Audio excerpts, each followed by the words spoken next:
ಓಂ ಶ್ರೀ ಗುರುಭ್ಯೋ ನಮಃ. ಓಂ ಅಗಸ್ತ್ಯರಾಯ ನಮಃ. ಎಲ್ಲರಿಗೂ ನಮಸ್ಕಾರ. ಇವಾಗ ಪಾಕಿಸ್ತಾನ್ ವರ್ಸಸ್ ನ್ಯೂಜಿಲೆಂಡ್ ಮ್ಯಾಚ್ ಇದೆ. ಈ ಮ್ಯಾಚಿನ ಪ್ರೆಡಿಕ್ಷನ್ ನೋಡೋಣ. ಈ ಮ್ಯಾಚಲ್ಲಿ ಮೊಹಮ್ಮದ್ ರಿಜ್ವಾನ್ ಅವರು ಕ್ಯಾಪ್ಟನ್ ಆಗಿ ಪಾಕಿಸ್ತಾನ್ ತಂಡದ ನಾಯಕತ್ವವನ್ನು ವಹಿಸ್ಕೊಂಡಿದ್ದಾರೆ. ಸೊ ನ್ಯೂಜಿಲೆಂಡ್ ಟೀಮಿನ ಕ್ಯಾಪ್ಟನ್ ಆಗಿ ಕೇನ್ ವಿಲಿಯಮ್ಸನ್ ಅವರಿದ್ದಾರೆ. ಈ ಎರಡು ತಂಡದಲ್ಲಿ ಯಾರು ಚೆನ್ನಾಗಿ ಆಡ್ತಾರೆ, ನಿಮ್ಮ ಡ್ರೀಮ್ 11ಗೆ ಯಾರು ಸೆಲೆಕ್ಟ್ ಮಾಡ್ಬೋದಂತ ಕೆಲವೊಂದು ಪ್ರೆಡಿಕ್ಷನ್ ಮಾಡ್ತೀನಿ. ಒಂದು 6 ಜನನ ಪರ್ಟಿಕ್ಯುಲರಾಗಿ, ಇವರು 6 ಜನ ಇವತ್ತಿನ ಗ್ರಹಗತಿಗಳ ಪ್ರಕಾರ ಇವರು 6 ಜನನ ನೀವು ಡ್ರೀಮ್ 11ನಲ್ಲಿ ಚೂಸ್ ಮಾಡ್ಬೋದು. 1 by 1 ಅವ್ರ ಹೆಸರು ಹೇಳ್ತೀನಿ. ಫಸ್ಟ್ನೇದು ಬಂದು ಮಿಚೆಲ್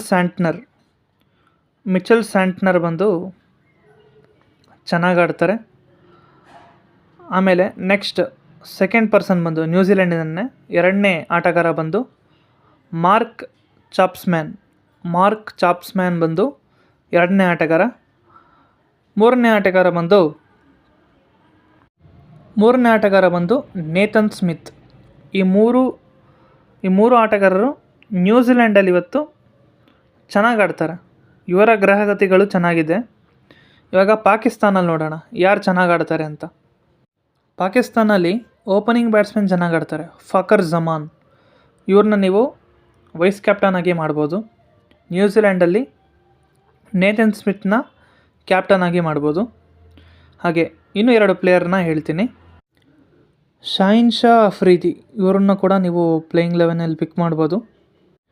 ನೆಕ್ಸ್ಟ್ ಬಂದು ಹಾರಿಸ್ ರೌ, ಇವರು ಕೂಡ ಬೌಲರು, ಇವರನ್ನು ಕೂಡ ಪಿಕ್ ಮಾಡ್ಬೋದು. ಇವತ್ತು ಪಂದ್ಯ ಗೆಲ್ಲುವಂಥ ಚಾನ್ಸ್ ತುಂಬ ಇರೋದು ಪಾಕಿಸ್ತಾನಿಗೆ.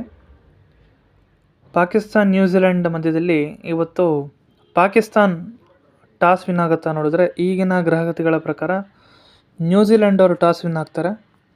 ನ್ಯೂಜಿಲೆಂಡ್ ಅವರು ಬ್ಯಾಟಿಂಗ್ ತೊಗೊತಾರೆ. ಸೊ ಪಾಕಿಸ್ತಾನ್ ಅವರು ಈ ಮ್ಯಾಚ್ನ ವಿನ್ ಆಗ್ತಾರೆ. ನಾನು ಹೇಳಿರೋ ಪ್ಲೇಯರ್ಸ್ನ ನೀವು ಪ್ಲೇಯಿಂಗ್ 11ನಲ್ಲಿ ಹಾಕಿ ಚೆನ್ನಾಗಿ ಆಡ್ತಾರೆ.